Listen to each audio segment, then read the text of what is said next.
This is the Chiappa Rhino. More specifically, it's the Chiappa 40DS White Rhino in 357 Magnum, the revolver I picked as the hero gun for my comic, 6-Gun Mage.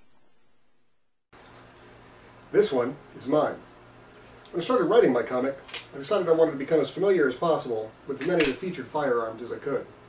At the same time, I wanted a hero gun with a distinctive look, something that could be recognized, but at the same time, something I could actually afford to own and become familiar with. The gun was designed by Emilio Gisoni. You may recognize the Gisoni name from the legendary Mateba Unica 6 auto revolver, and there are some similarities in the designs of the two guns. So I should probably mention that Gisoni died before the Rhino was actually released. Yeah, I don't have a clip or any sad music for that or anything. The first thing most people notice is this. Barrel's down here, like on the Mateba. That's because unlike traditional revolvers, which fire from the top position of the cylinder, both the Mateba and the Rhino fire from the cylinder's 6 o'clock position. Unlike the Mateba, however, the Rhino is a double-action revolver, not a semi-automatic. The lower position of the barrel has some distinct advantages over traditional revolver design.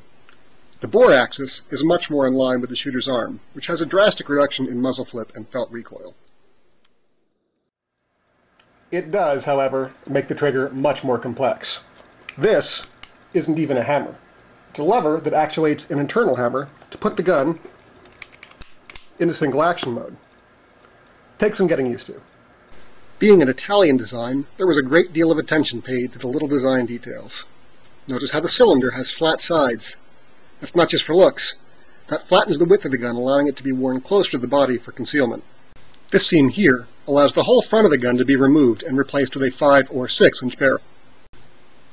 As for the overall appearance, well, admittedly, the looks have been hit or miss. Some people think it's a hideous thing. Others think it looks, well, amazing. As for me, I love the looks. Frankly, I love almost everything about this gun. It does, however, have one or two small drawbacks.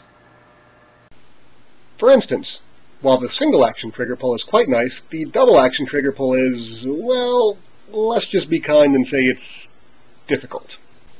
Because of the 6 o'clock firing position, the Rhino requires a very specific grip. If you move your thumb just a little too high, it'll get hammered by gas escaping through the cylinder gap. Yeah, I made that mistake. Once. Never again. Lastly, and most importantly, my star extractor occasionally jumps over the case rims and makes the spent shells extremely difficult to remove.